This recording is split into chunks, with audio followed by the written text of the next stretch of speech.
Assalamualaikum warahmatullahi wabarakatuh. Bismillah walhamdulillah wassalatu wassalamu ala rasulillah Sayyidina Muhammad ibn Abdillah wa ala alihi wa sahbihi wa mawalah wa la hawla wa la quwata illa billah. Yang saya hormati Ketua Yayasan SDIT Manbaul Hikmah, yaitu Bapak Kiai Haji Agus Salim. Semoga Allah memanjangkan umur beliau dan semoga Allah memberkati beliau dan keluarganya. Amin ya rabbal alamin.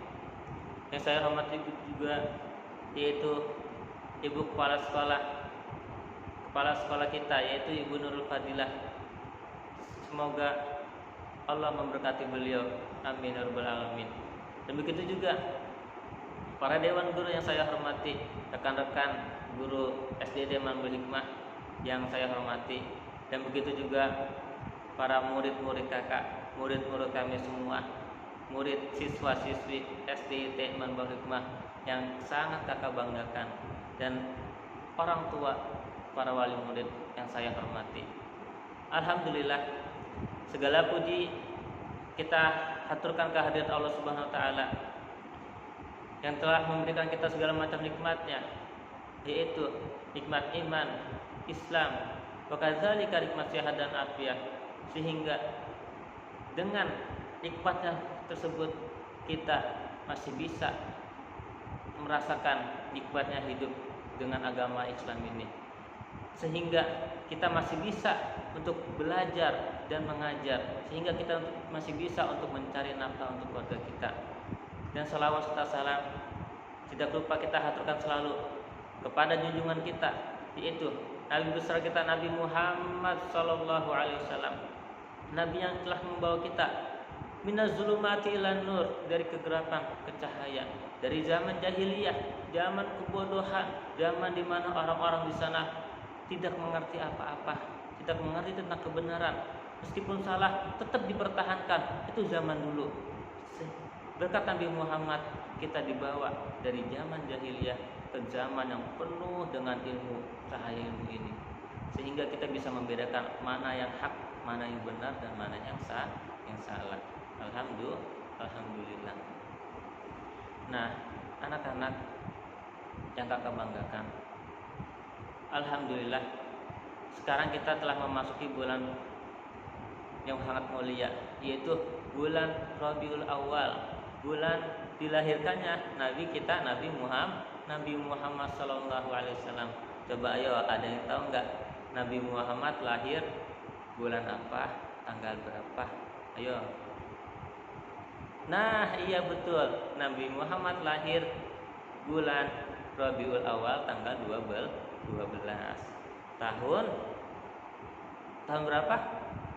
Iya betul, tahun gajah. Sip. Nah, Nabi kita Muhammad dilahirkan di tahun gajah. Kok tahun gajah sih? Kenapa tahun gajah? Nah iya, karena dulu pas tahun itu ada kejadian pasukan gajah mau menyerang Ka'bah. Nah, makanya dinamakan tahun itu tahun gajah. Karena tahun dulu belum ada tanggal Masehi, bukan, tanggal Hijriahnya belum ada dulu. Nah, anak-anak, maka dengan masuknya bulan Rabiul Awal ini patutlah bagi kita untuk senang dan berbahagia. Kita senang kenapa? Karena di bulan ini dilahirkannya seorang yang sangat mulia, seorang yang sangat dicintai oleh Allah Subhanahu wa taala, bahkan yang paling dicintai di antara makhluk-makhluknya Allah, di antara semua manusia yang ada di muka bumi ini. Dari zaman Nabi Adam sampai manusia terakhir, yang paling dicintai adalah Nabi besar kita, Nabi Muhammad. Dan beliau loh makhluk yang paling mulia. Seandainya bukan karena beliau, bukan karena Nabi Muhammad, maka tidak akan diciptakan alam semesta ini. Oke? Nah, anak-anak, maka kita seorang muslim sebagai umatnya Nabi Muhammad, maka kita wajib untuk bahagia, senang, bergembira menyambut kedatangannya bulan kelahiran Nabi Muhammad. Seperti gimana kakek-kakek kita terdahulu, atau para ulama kita terdahulu. Mereka apabila sudah memasuki bulan Rabiul Awal, mereka bergembira, menyambut dengan sukaria. Bahkan mereka membaca maulid sejarah kelahiran Nabi Muhammad, tentang Nabi Muhammad itu hampir setiap hari. Setiap hari mereka baca maulid. Tujuannya apa? Untuk meningkatkan rasa cinta mereka kepada Nabi Muhammad. Maka kita sebagai umat muslim juga, anak muslim, wajib bagi kita untuk selalu bergembira apabila hadirnya datangnya bulan maulid. Ayo kita perbanyak baca salawat di bulan ini, seperti salawat Allahumma sholli ala sayyidina Muhammad wa ala ali sayyidina Muhammad, atau salawat yang lainnya Allahumma sholli. Nah, sampai akhirnya itu macam-macam banyak salawat. Terserah kalian mau baca salawat yang mana. Yang penting dengan salawat itu kita tambah cinta, tambah kangen, tambah rindu pada Nabi Muhammad. Karena anak-anak, Nabi Muhammad pernah bersabda, la yu'minu ahadukum hatta akuna habba ilaihi min walidihi wa waladihi wan nasi ajmain. Tidak akan sempurna keimanan seseorang sehingga aku lebih dicintainya melebihi rasa cinta dia kepada orang tuanya, pada anak-anaknya, dan daripada semua orang. Jadi keimanan kita ini tidak akan sempurna anak-anak kalau kita tidak mencintai Nabi Muhammad lebih dari orang tua kita, lebih dari anak-anak kita, dan lebih dari semua orang. Itu iman kita tidak sempurna. Maka siapa yang harus kita lebih cintai pertama kali? Ya Allah, terus Nabi Muhammad dan Rasulnya Nabi Muhammad, baru orang tua kita, guru-guru kita, ya paham. Tapi yang paling utama itu cinta kita kepada Nabi Muhammad. Nabi Muhammad itu harus melebihi dari siapapun, bahkan dari orang tua kita sekalipun, bahkan dari nyawa kita sendiri. Setelah Nabi Muhammad bersabda seperti itu, Sayyidina Umar itu menjawab, ya Rasulullah, la anta habba ilayya minan nasi ajmain illa min nafsi lati baina janbai. Kata Sayyidina Umar, ya Rasulullah, sungguh aku mencintaimu lebih dari semua orang, kecuali, tapi ada kecualinya, kata Sayyidina Umar, apa? Kecuali dari nyawaku yang ada di kedua bahuku. Maka Rasulullah menjawab, laisa hakadha sya'nul mu'min ya Umar, bukan seperti itu sifat seorang mukmin yang sejati. Kalau seorang mukmin yang sejati, ya dia harus mencintai Nabi Muhammad, Nabi kita Nabi Muhammad itu lebih dari apapun, bahkan lebih dari kedua orang tuanya, bahkan lebih dari dirinya sendiri. Maka coba kita lihat ya anak-anak, perjuangan atau anak didiknya Nabi Muhammad. Kita belajar dari anak didiknya Nabi Muhammad. Contohnya ada Sayyidina Abu Bakar. Kalian tahu nggak Sayyidina Abu Bakar?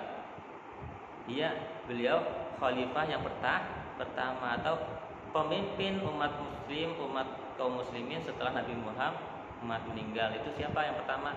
Sayyidina Abu Bakar. Nah, beliau tuh pernah diriwayatkan suatu ketika beliau sedang bersama Nabi Muhammad. Nah, lagi asik sama Nabi Muhammad, tahu-tahu beliau izin, ngapain? Pengen pulang. Kenapa kok mau pulang? Perutnya lapar. Udah lapar, udah susah ditahan ya kan, anak-anak ya, perutku lapar. Nah, akhirnya karena beliau merasa lapar yang sangat ya, akhirnya beliau minta izin sama Nabi Muhammad untuk pulang ke rumah. Nah, setelah sampai di rumah, beliau duduk di depan meja makan. Beliau mau makan nih. Situ ada piring, ada makanannya ya. Akhirnya saat beliau mau makan, pas beliau mau nyuap, itu beliau teringat sama wajahnya Nabi Muhammad. Ya Allah, Nabi Muhammad, tergambar wajah Nabi Muhammad, ya Allah. Nabi Muhammad teringat beliau sama Nabi Muhammad, wajah Nabi Muhammad yang sangat mulia. Akhirnya belum sempat makan, belum sempat nyuap, akhirnya ditaruh lagi tuh suapannya di piring. Akhirnya beliau bergegas kembali kemana? Ke tempat Nabi Muhammad. Akhirnya setelah sampai sana Nabi Muhammad bingung, loh Abu Bakar, barusan saja engkau tinggalin aku, kok kamu udah kembali lagi? Nah, akhirnya apa kata Sayyidina Abu Bakar? Iya ya Rasulullah, sebenarnya aku tadi tuh mau pulang, aku pulang tuh ingin isi perutku yang kosong, aku lapar. Tapi tatkala aku mau menyuap makanan, aku mau makan, pas mau menyuap, aku teringat wajahmu yang mulia. Maka aku taruh lagi makan itu dan aku bergegas ke sini lagi ya Rasulullah. Dan seandainya, kata Sayyidina Abu Bakar, dan seandainya aku akhirkan atau aku makan dulu, aku habiskan dulu makananku, maka niscaya aku akan jadi orang yang gila karena kerinduanku kepadamu. Wah, tuh bayangkan rasa cintanya Sayyidina Abu Bakar ke Nabi Muhammad. Coba bayangkan, mau makan aja tuh keingat Nabi Muhammad, langsung ditaruh, langsung nyamperin Nabi Muhammad. Nggak apa-apa, selapar, yang penting bisa bareng Nabi Muhammad. Tuh, kalau udah cinta seperti itu, paham ya? Nggak bisa jauh-jauh, paham ya? Ada juga diriwayatkan dari Sayyidatuna Asma, yaitu istrinya Sayyidina Abu Bakar. Sayyidina Abu Bakar itu setiap malam tuh menangis mengucurkan air mata. Bahkan dikatakan sampai bantal tidurnya beliau itu yang digunakan untuk tidur itu sampai basah semuanya karena air mata Sayyidina Abu Bakar. Saking nangis terus dia malam. Dan bahkan dikatakan setiap malam itu kan Sayyidina Abu Bakar sholat malam. Setelah sholat malam beliau itu merundukkan kepalanya di antara kedua bahu beliau. Sambil merunduk beliau sambil nangis, sambil mengatakan wasyauqu ila Rasulillah, wasyauqu ila Rasulillah. Alangkah rindunya diriku pada Nabi Muhammad, alangkah rindunya diriku pada Nabi Muhammad, sambil nangis sampai datang waktu subuh. Itu bayangkan ya, kangennya, cintanya. Itu cinta yang sejati beneran, baru paham ya. Itu cinta yang sejati, cinta yang sungguhan, bukan cinta kebohongan. Kalau orang sudah cinta kepada seseorang, maka dia akan sering menyebut namanya, maka dia akan sering mengingat orang itu. Bohong kalau kita bilang kita cinta pada Nabi Muhammad tapi baca salawat aja males. Bohong. Kamu cinta nggak sama Nabi Muhammad? Cinta. Ayo belajar sini ngaji, belajar sini. Enggak, males, pengen main. Berarti bohong. Cinta nggak sama Nabi Muhammad? Oh, saya cinta. Ayo sini selawatan, enggak, pengen nyanyi aja, pengen nyanyi lagu-lagu. Berarti bohong ya. Ada juga kakak punya cerita lagi. Kamu tahu nggak Sayyidina Bilal bin Rabah? Tahu? Nah, beliau itu itu tukang azannya Nabi Muhammad. Kalau datang waktu sholat, beliau yang azan. Paham? Itu Sayyidina Bilal. Nah, setelah Nabi Muhammad meninggal, itu Sayyidina Bilal tuh enggak mau azan lagi. Beliau enggak mau sama sekali mau azan lagi, tuh beliau enggak mau lagi. Nah, disuruh azan beliau enggak mau. Itu setelah Nabi Muhammad meninggal. Kenapa? Karena kalau beliau azan itu beliau suka teringat sama Nabi Muhammad. Saking teringatnya sampai beliau enggak sanggup untuk meneruskan azannya, nangis terus enggak sanggup menerusin azan. Nah, dan bahkan karena saking cintanya sama Nabi Muhammad itu beliau selama di Madinah setelah Nabi Muhammad meninggal, beliau tuh nggak bisa apa-apa. Beliau nggak bisa ngapa-ngapain. Mau belajar nggak bisa, mau nyari nafkah untuk keluarga nggak bisa, mau berdagang misalnya mau kemana-mana tuh nggak bisa. Kenapa? Karena saking cintanya sama Nabi Muhammad. Udah cinta sama Nabi Muhammad, rindu sama Nabi Muhammad, akhirnya badan beliau lemas, mau makan nggak nafsu makan. Kenapa? Kepikiran Nabi Muhammad. Padahal Nabi Muhammad sudah meninggal tuh. Bayangkan. Akhirnya suatu hari beliau ngadep ke Sayyidina Abu Bakar, pemimpin kaum muslimin waktu itu ya setelah Nabi Muhammad Sayyidina Abu Bakar. Dan beliau ngadep ke Sayyidina Abu Bakar. Beliau berkata Sayyidina Abu Bakar, beliau minta izin. Ngapain? Minta izin pengen ninggalin kota Madinah. Beliau pengen pindah ke Syam. Akhirnya apa kata Sayyidina Abu Bakar? Wahai Bilal, apakah engkau ingin meninggalkan kota tempat di mana jasad Nabi Muhammad dimakamkan? Apakah engkau ingin meninggalkan kota yang penuh kenangan-kenangan indah tentangmu bersama Nabi Muhammad? Maka Sayyidina Bilal pun menjawab, justru karena itu aku ingin meninggalkan kota ini. Karena kalau aku di sini aku tidak bisa apa-apa, aku tidak bisa makan, aku nggak nafsu makan, aku nggak bisa belajar, aku nggak bisa nyari nafkah untuk keluargaku karena saking rindunya aku kepada Nabi Muhammad, saking cintanya aku kepada Nabi Muhammad. Akhirnya setelah mendengar jawaban itu, Sayyidina Abu Bakar memberi izin Sayyidina Bilal untuk pindah ke negeri Syam. Nah, tahu nggak? Ternyata setelah 1 tahun berlalu, sudah sekian lama, akhirnya Sayyidina Bilal itu bermimpi. Bermimpi apa? Bermimpi ketemu sama Nabi Muhammad. Apa kata Rasulullah? Ya Bilal, ada apa denganmu? Bukankah sekarang sudah waktunya engkau untuk berziarah kepadaku? Akhirnya Sayyidina Bilal terbangun dari tidurnya. Akhirnya setelah itu beliau menangis terus. Bangun tidur terus menangis. Ya Allah, ya Nabi Muhammad, ingatan Nabi Muhammad terus. Akhirnya pagi-paginya beliau langsung meminta sama istrinya, tolong disiapkan bekal untuk ke kota Madinah. Akhirnya berangkatlah beliau ke kota Madinah karena sudah mimpi Nabi Muhammad, ini panggilan dari Nabi Muhammad. Akhirnya sampai ke kota Madinah, langsung ke makamnya Nabi Muhammad. Beliau nangis susu-susu di sana, nangis terus saking rindunya kepada Nabi Muhammad. Setelah itu ternyata kabar kedatangan Sayyidina Bilal ke kota Madinah itu menyebar, banyak yang tahu. Bahkan Sayyidina Abu Bakar, Sayyidina Umar, Sayyidina Utsman, Sayyidina Ali dan semua pembesar-pembesar sahabat dan sahabat yang lainnya itu tahu. Akhirnya berkumpul di situ, datang. Akhirnya apa? Karena melihat Sayyidina Bilal ada di kota Madinah, mereka tuh minta azan. Wahai Bilal, azan buat kami.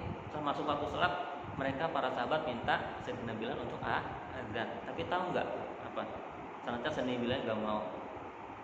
Aku udah nggak pernah azan lagi setelah Nabi Muhammad meninggal, karena aku nggak sanggup untuk azan, untuk meneruskan azan aku nggak sanggup. Akhirnya ya karena begitu, akhirnya orang pada diam, sahabat pada diam, dan akhirnya ada siapa? Sayyidina Hasan dan Sayyidina Husain, yaitu cucunya Nabi Muhammad. Akhirnya datang tuh Sayyidina Hasan dan Sayyidina Husain, minta kepada Sayyidina Bilal, minta azan, tolong azankan untuk kami sebagaimana engkau azan dulu untuk Nabi Muhammad. Akhirnya karena cucunya Nabi Muhammad yang meminta, bahkan kedua cucunya beliau ini, Sayyidina Hasan dan Husain ini sangat dicintai oleh Nabi Muhammad. Sayyidina Bilal nggak bisa nolak. Akhirnya ya karena yang minta ini cucunya Nabi Muhammad, orang yang sangat dicintai sama Nabi Muhammad, kata Bilal, aku nggak bisa nolak. Akhirnya Sayyidina Bilal azan. Nah, tahu nggak kalian? Tatkala Sayyidina Bilal azan, Allahu Akbar, Allahu Akbar, itu orang-orang di kota Madinah berduyun-duyun. Bahkan orang-orang yang ada di rumah, yang ada di pasar pada waktu itu langsung ke masjid semua. Kenapa? Mendengar azannya Sayyidina Bilal. Oh, ini azannya Sayyidina Bilal. Oh, langsung yang dari rumah, bahkan para budak, anak-anak yang lagi pada main, para budak, para anak-anak pada waktu itu budak udah dihapusnya. Nah, para anak-anak pada orang tua yang ada di rumah itu berduyun-duyun, ngapain? Ke masjid pengen lihat Sayyidina Bilal. Bahkan mereka bertanya-tanya, pas mereka mendengar azan Sayyidina Bilal, mereka bertanya-tanya, apakah Rasulullah sudah dihidupkan kembali? Apakah Rasulullah sudah hidup kembali? Kenapa? Karena mereka dengar azannya Sayyidina Bilal. Karena Sayyidina Bilal itu azan pas ada Nabi Muhammad hidup. Setelah Nabi Muhammad meninggal, beliau nggak pernah azan lagi. Nah, sekalinya Sayyidina Bilal azan, itu mereka bertanya-tanya, para sahabat kaum muslimin, apakah Rasulullah dihidupkan kembali? Apakah Rasulullah dihidupkan kembali? Saking cintanya, rindunya mereka pada Nabi Muhammad. Akhirnya setelah azan, Allahu Akbar, itu masih lancar, ya. Dan ternyata tatkala sampai pada lafaz Asyhadu anna Muhammadar Rasulullah, itu beliau Asyhadu anna Muhammadar Rasulullah, itu Sayyidina Bilal udah nggak sanggup, udah nggak kuat. Akhirnya beliau jatuh pingsan. Kenapa? Nggak kuat nahan kerinduan pada Nabi Muhammad. Bayangkan itu rasa cinta kepada Nabi Muhammad. Maka kita, ayo anak-anak sebagai kaum muslimin, ayo kita tanamkan, kita tumbuhkan rasa cinta kita kepada Nabi Muhammad. Ayo kita baca maulid, untuk apa? Untuk cinta sama Nabi Muhammad. Upayakan, pikirkan Nabi Muhammad. Bagaimana kalau saya nakal, Nabi Muhammad senang apa enggak? Kalau saya rajin, Nabi Muhammad senang apa enggak? Itu kita pikirkan bagaimana kita caranya untuk bisa Nabi Muhammad senang, dan bagaimana caranya untuk menumbuhkan rasa cinta kita kepada Nabi Muhammad. Kita usahakan terus setiap hari kita baca sholawat, kita baca maulid, kita ngaji Al-Quran, kita sholat yang rajin. Untuk apa? Untuk menumbuhkan rasa cinta kita kepada Allah, kepada Nabi Muhammad. Nah, karena itulah, ayo sekali lagi kita belajar yang rajin, ngaji yang rajin. Kalau waktunya ada pemaulidan, ayo hadir, biar kita bisa cinta sama Nabi Muhammad. Jadi anak-anak, sekian dari kakak, kurang lebihnya mohon maaf. Semoga ini bukan ceramah, apa ini, saling mengingatkan ya, kita saling mengingatkan ya anak-anak. Semoga apa yang sudah kakak sampaikan bisa manfaat untuk kakak, untuk kita semuanya. Amin ya rabbal alamin. Dan semoga nanti kita di akhirat nanti mendapatkan syafaatnya Nabi Muhammad SAW. Amin amin ya rabbal alamin. Sekian dari kakak, kurang lebihnya mohon maaf. Wassalamualaikum warahmatullahi wabarakatuh.